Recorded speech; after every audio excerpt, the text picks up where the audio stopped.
sekian kalinya saya datang ke rumah Pak Koslan di Woerden, sebuah kota kecil di Belanda yang sangat asri di sekitar kota Utrecht. Seperti biasanya setiap kali saya kesini, saya selalu mendapat kejutan-kejutan. Ternyata Pak Koslan selain menulis novel dan puisi yang berbahasa Indonesia, tapi ternyata dia juga menulis puisi berbahasa Jawa, dan dia menunjukkan sebuah bundel puisi yang diberi judul Layang Soko Paran, yang artinya surat-surat dari luar negeri gitu. Ini cukup beragam, dan yang menarik adalah puisi-puisi ini banyak memberikan refleksi tentang kehidupan sosial dan juga refleksi terhadap kehidupan secara umum, terutama yang dialami sendiri oleh Pak Koslan, sohib-sohibnya, teman-temannya selama ada di luar negeri. Nah, di sini saya akan berbincang-bincang dengan Pak Koslan mengenai puisi-puisi ini.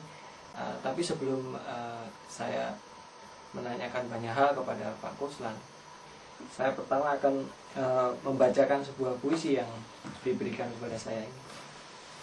Judulnya adalah Geguritan. Dalam bahasa Indonesia artinya mungkin puisi juga. Nah, saya akan bacakan. Geguritan. Yen kowe golek jenderal pirang-pirang, yen kowe golek penyair arang-arang, nanging geguritan ora ana regane, marga dudu barang dagangan. Penyair tugase meh padha karo pendhita, geguritan gunane kaya japa mantra, ngasah rasa kamanungsan supaya manungsa tindak tanduke ora kaya kewan.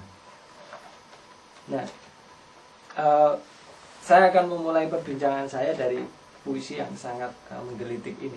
Dan pertama yang ingin saya tanya kepada Pak Koslan adalah sebetulnya apa Pak Koslan yang melatar belakangi Pak Koslan untuk menulis puisi Jawa ini apa?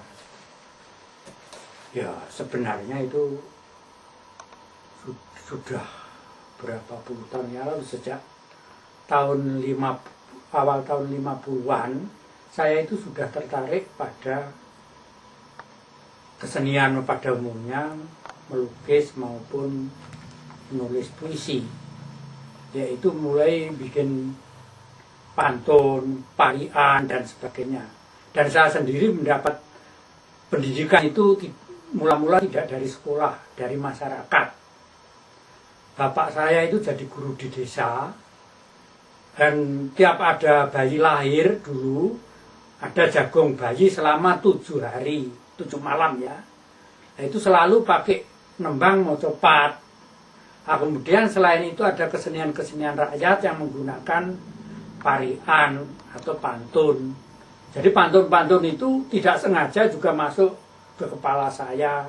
Ada tukang batik sambil membacakan pantun-pantun yang didengar dari lerok atau ludruk, nama lainnya di daerah tempat baik bapak saya maupun di rumah mbah saya yang banyak orang-orang pada batik misalnya. Nah, itu kesenian-kesenian itu tidak sengaja masuk. Ada kentrung, ada yang namanya kempling. Jadi itu kesenian yang saya sebut kesenian rakyat itu. Dan ketika tahun 50 itu saya menjadi sekolah guru di Madiun. Selain saya kemudian ikut di seni rupa bersama Tunakuda di Madiun yang bertempat latihannya di tempat rumahnya Sunindio, yaitu di Jalan Bangka nomor 22. Juga di sana ada kumpulan penulis-penulis, beberapa penulis yang tiap hari Senin itu siaran di RRI Madiun yang namanya Arena Sastra.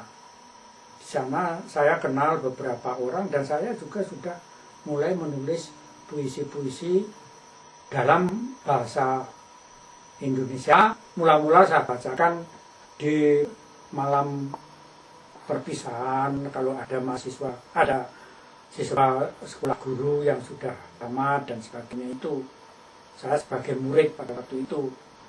Ya, kalau dalam puisi Indonesia saya memang ada pengaruh Chairil Anwar pada waktu itu.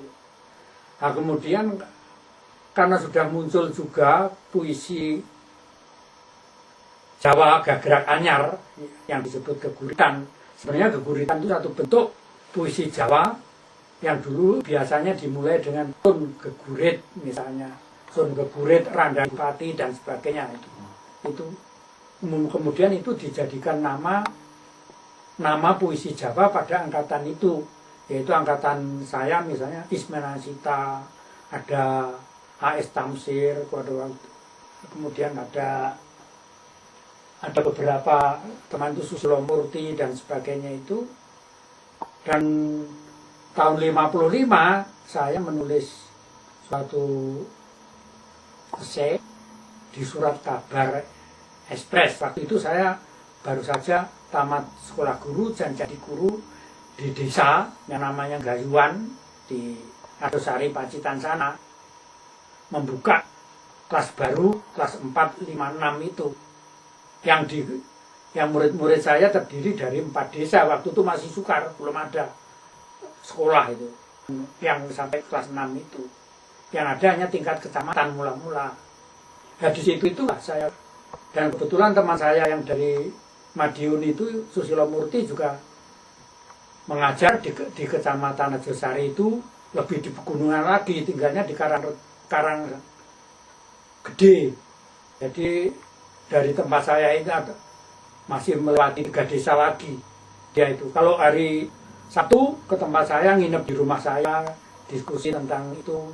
Itulah lahirnya mengenai rencana gagasan untuk mengembangkan puisi Jawa Gagrak Anyar. Susilo Murti sendiri sudah mulai menulis cerita tekak, dimuat kalau nggak salah di Panyebar Semangat yang sering. Ya, kalau Ismenasita yang dari Mojokerto itu sudah dikenal sebagai seorang penulis Jawa dan sudah terbit bukunya di Balai Pustaka. Itulah mengenai puisi. Iya, tapi di sini di bagian pengantar ini Pak Kusang menyebutkan bahwa kan ada polemik antara Pak Kusang dengan Isdito itu. Iya. Maksudnya polemik tentang apa ini? Ya, ini polemik karena tulisan saya itu, puisi Jawa Gagrak Anyar itu dianggap itu semacam melalui perkembangan puisi Jawa yang lama, yaitu yang dalam bentuk tembang. Ya, tapi saya menulis itu berdasarkan karena tembang, baik tembang betiran dan cepat juga atau ora pasah itu ada. Untuk generasi muda, saya kira tentang bentuk itu bisa saja diubah. Tapi mereka pada waktu itu misalnya melihat puisi-puisinya di Indonesia, Chairil Anwar, apa itu dianggap itu barang baru yang belum bisa dimengerti oleh angkatan tua pada waktu itu. Jadi ada satu perbedaan pendapat. Dari puisi Jawa ini nanti bukan rusak dalam pengertian seperti puisinya Indonesia, puisinya Jawa itu, tetapi sekarang mencoba menulis puisi Jawa yang menirukan puisi-puisi pujangga baru juga sudah ada sebenarnya, yang namanya Pak Intoyo, yaitu guru SDL di Blitar yang kemudian jadi profesor bahasa Indonesia di Moskow, yang zaman pujangga baru itu menirukan perwakilan dari majalah pujangga baru di Banten. Dia rupanya jadi guru di Banten pada waktu itu, yaitu bentuk puisi Itali itu yang 14 baris itu.